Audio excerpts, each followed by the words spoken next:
While some scientists engineer shiny new consumer goods for an eager public, Harvard psychologist B.F. Skinner seeks nothing less than the engineering of human nature. In experiments with subjects as simple as pigeons, Skinner declares that with the right social engineering, we can create a new breed of human being. Skinner is firmly in the behaviorist tradition pioneered by John Watson in the 1920s. Like Watson, Skinner contends that with the right tools, we can predict and control behavior. Skinner really inherited the mantle from Watson of behaviorism in this country. But it's kind of interesting to think about how there's a subtle difference in the way they went about it. Watson, as we know, ended up becoming an advertising executive, ended up embracing the American value system as it existed. Skinner was different. Skinner was a visionary.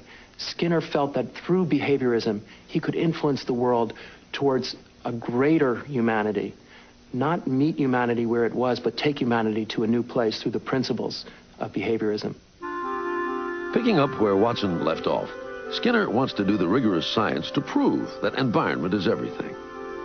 Change the environment, he argues, and you can change the individual. Or in Skinner's case, the pigeon. Skinner himself was a born gadgeteer. He had, in his own early years, as a boy, for example, he developed ways of sorting ripe, I think it was cranberries, from unripe cranberries. He invented a cannon that would shoot things over his neighbor's fence. This was the kind of man he was. He was developing new ways to do everyday things in ways that were more comfortable, more efficient. During World War II, Skinner had developed a pigeon guidance device for the U.S. military. While the Russians had dogs carrying bombs, and the Swedes had seals to blow up mines, Skinner had a plan of his own. Teaching pigeons to guide missiles to an enemy target. At the time, however, the military had no missiles to guide.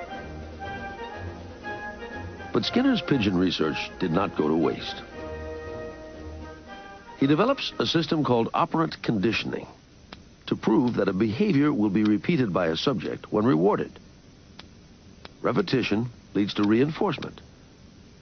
Reinforcement to changes in behavior. This hungry pigeon is moving about more or less at random.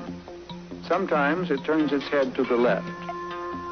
When it does, we reinforce that movement by giving the pigeon access to a dish of grain.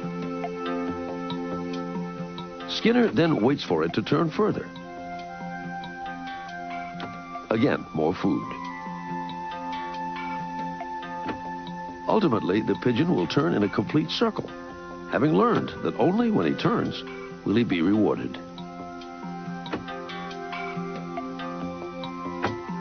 What Skinner was able to do in very carefully controlled studies with animal models was they demonstrate that whole chains of behaviors could be built step by step so that literally you could teach a pigeon to do complicated behaviors that no one would have predicted possible.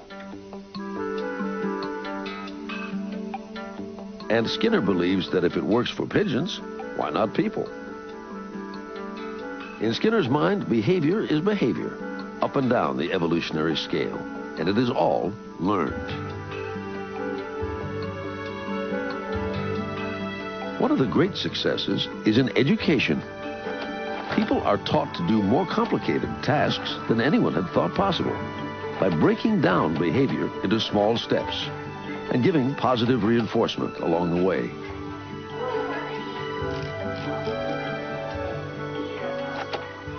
The essence of Skinner's work was that we could manipulate the environment in ways that would permit us to produce any kind of behavior that we wished, and we could develop individuals in ways that made every possible future open to them. The idea that anything is possible